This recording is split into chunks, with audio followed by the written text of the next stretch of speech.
Samsung returns to the flagship game with the latest in their Galaxy S line, bringing a familiar but further refined body that is even edgier than ever.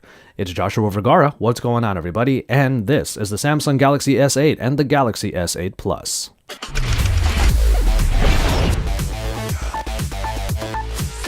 There are two versions of the newest Samsung device, and the names no longer use the word Edge, making it clearer than ever that the curved display is the Galaxy calling card moving forward.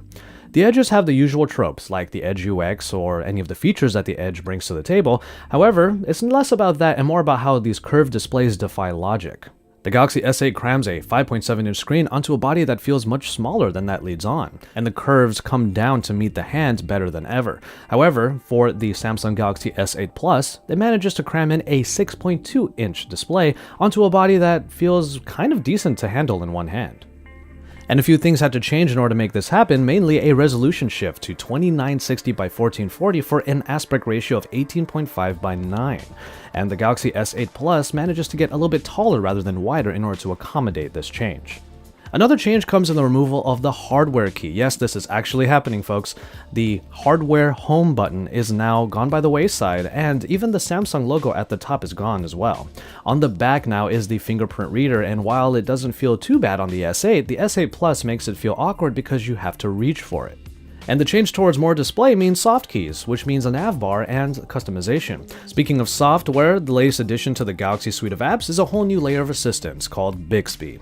Bixby is a little bit like Samsung's version of Google Now and voice search, and it can be triggered with yet another hardware change, a new button underneath the volume rocker. Our time with Bixby only really showed the splash screen where contextual slides are shown, including news stories and calendar entries. However, further actions are available, especially with voice input, which we saw in a demo.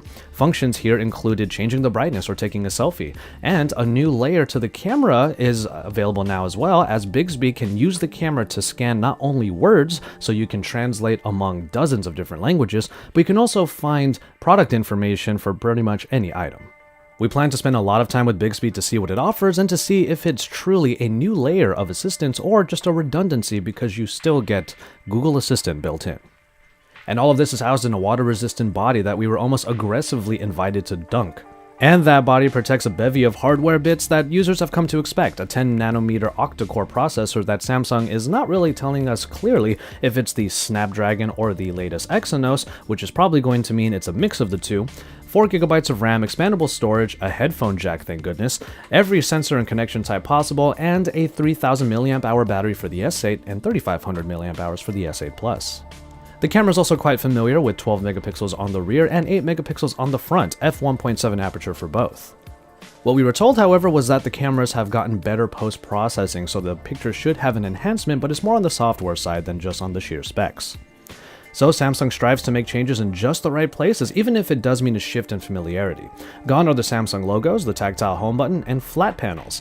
In are Bixby and its new button, a shifted fingerprint reader, and screens that simply don't quit.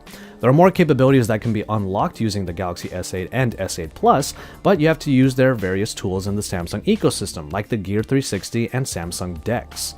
Samsung DeX blows up the already large home screen to literally desktop size with a lot of features built in. All of these different pieces will be covered here at Android Authority, and we encourage you to check out those pieces of content and video. Our first look at the Samsung Galaxy S8 makes us really excited to get our hands on the review unit sooner rather than later, but the release information currently puts pre-orders at March 30th, with the phone making it to you on April 21st. Keep an eye out for our full review and our final thoughts on the Galaxy S8 and the S8 Plus in the coming weeks, and you can also see all of our comparisons, our quick looks, and reactions to various features of the Galaxy S8 here in the next couple of days. After that, you can actually see a little bit of behind the scenes at the actual Samsung Unpacked event if you head over to my channel, Tech and you can find that link in the description below, so you can find some BTS down there. And from there, you can keep it tuned to Android Authority for our future full reviews and comparisons of the Galaxy S8 line, and you can keep it tuned here and subscribe to the channel if you haven't already, because Android Authority is your source for all things Android.